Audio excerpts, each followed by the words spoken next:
O, yung mismong issue ng vice-presidente, di ba, Ronnie De Guzman? O, na hanggang ngayon, may question sa utak ng mamamayang Pilipino. Talaga bang nilustay ng vice-presidente yung pondo ng bayan? Yung confidential funds? Di ba? Kasi walang nasagot. Makukuha natin yung mga pictures na sinasabi niyang Oh. pag-iwan ng pera sa mall, kung saan siya, kasi mahilig siyang mag-picture eh, pati daw yung mga Chinese, yung mga paramilitary sa loob ng Bataan property, may mga pictures daw siya nun. Sabi ko siyempre, madaling magsabi, pero kailangan natin ng proof.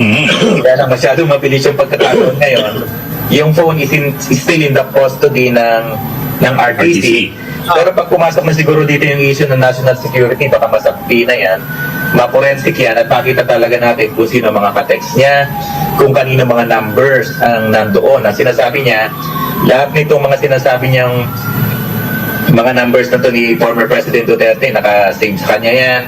Number ng iba pang mga nag-uutos sa kanya, yung mga text messaging Nandoon lahat. Sana lang ho, hindi talaga pinakialaman. Di ba, Legazpi? Baka mamaya pinagbubura kasi. nila nandun daw lahat sa tatlong mobile phone niya. Iba-iba kasi ang In phone niya eh. custody of the RTC. So Yes, nasa RTC po. we're supposing or we're assuming that these should be intact. Tama ho ba? Yes, yes, hindi naman siya na forensic examination eh. So, hindi siya napabuksan. In fact, he will use that dun sa defense niya sa kidnapping.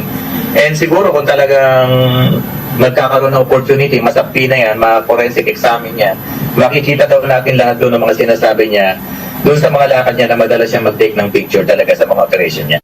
Oo, tsaka yung mga, alam nyo, dito, sa 18 Marites, no? Yung mga sinasabi nila na pinuntahan, nag-deliver kami, ganito, ganyan. Ang hirap naman pong paniwalaan eh. Kasi mismo sila ho, nagbabangga-bangga yung mga kwentuhan at mga istorya nila. Di ba? Yung dito kay Madriaga, sinasabi, close, kay Vice-Presidente yan, si Madriaga. Meron tayong mga makikita, mapapanood ng mga pagbati sa birthday, Kuya Ram. Kuya Ram, yung tinatawag, yung nandoon sila sa, kung ano ba yung rally yung nakikita natin. Merong mga patunay at itinatanggi ng Vice-Presidente kahit na meron pong mga video at nakarecord mga kababayan.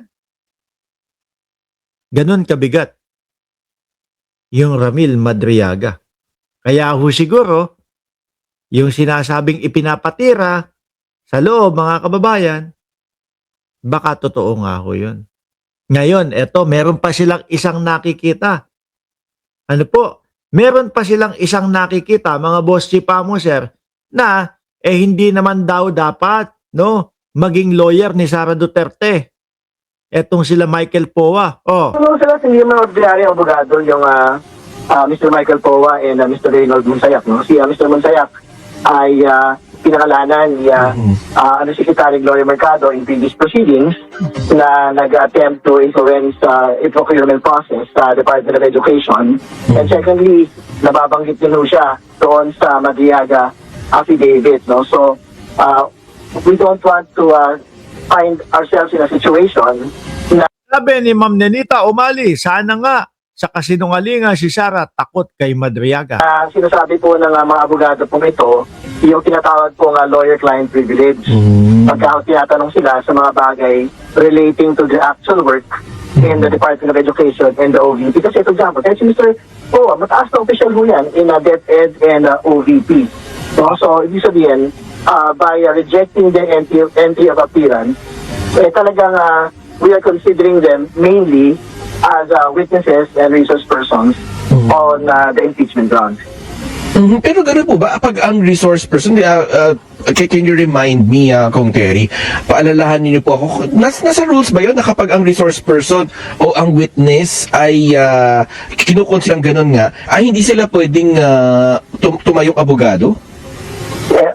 Ang sobrang basic ng premise no, pwede ko kasing sabihin yan nung dalawang abogado pong ito that we will not respond to your queries even on matters relating to our So, pwedeng lumusot yung dalawa.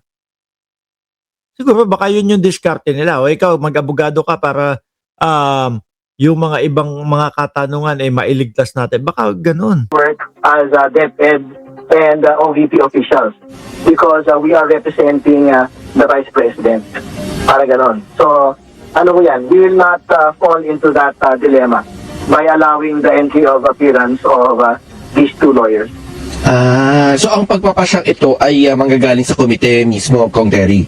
Tama po. I think there will be a motion to reject their entry of appearance and I don't think meron pong mababiolate na constitutional right, no? Doon po sa pagpili ng abogado kasi may 14 Saka ang daming abogado ng Vice Presidente. Halos ilan na? 16 yung abogado ng Vice Presidente. Tapos nung binasa ko ho, mga kababayan, yung pinost ni Takeru Miyamoto na dahilan nila dapat hindi ma-impeach ang Vice Presidente o hindi matuloy. Ang layo ho ng mga sagot. Biruin mo, 16 na abogado yung babayaran mo tapos yun lang yung idedepensa sa'yo. Yun lang yung idedepensa para sa'yo. Di ba? Ngayon, mga bossing, bago tayo pumunta doon sa 18 marites, no? Napansin ko ho, mga kababayan, napansin ko lang ho, no? Mga boss chief amo, sir. Sinunod pala. Pumayag pala.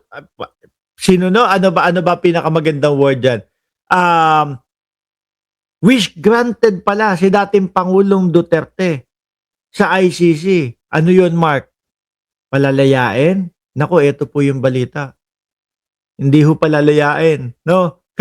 Kaya yung mga DDS, wag na kayong umasa. Hindi palalayain, no? Pero ito yung ginrant ng ICC para kay dating Pangulong Duterte. Ano, bakit pamagat pinayagan si Digong ng ICC na palayain? Delikado ang mga complainant. Hindi, wag ho kayong mag-alala, hindi papalayain yan. Ito, wish granted si dating Pangulong Duterte ng ICC. Bakit? Pakinggan nyo po Former president ba ay willing na Yan. Kung ang former president daw po ba, ang kausap dito ay ang dating Pangulong Duterte, no?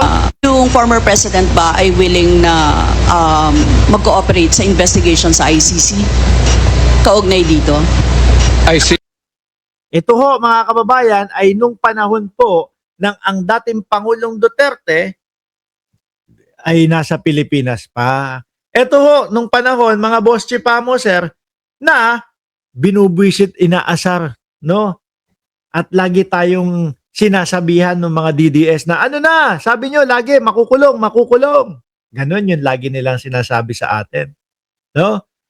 Pakinggan nyo yung sagot ho ng dating Pangulong Duterte dito, mga bossing, ha? Yung former president ba ay willing na mag-cooperate sa investigation sa ICC? Kaugnay dito? ICC, ma'am. Kung willing siyang makipag-coordinate sa pag-iimbestiga ng ICC. I'm asking the ICC to hurry up. Yun. Di ba mga DDS? Yan. Oy, shh! Mga DDS.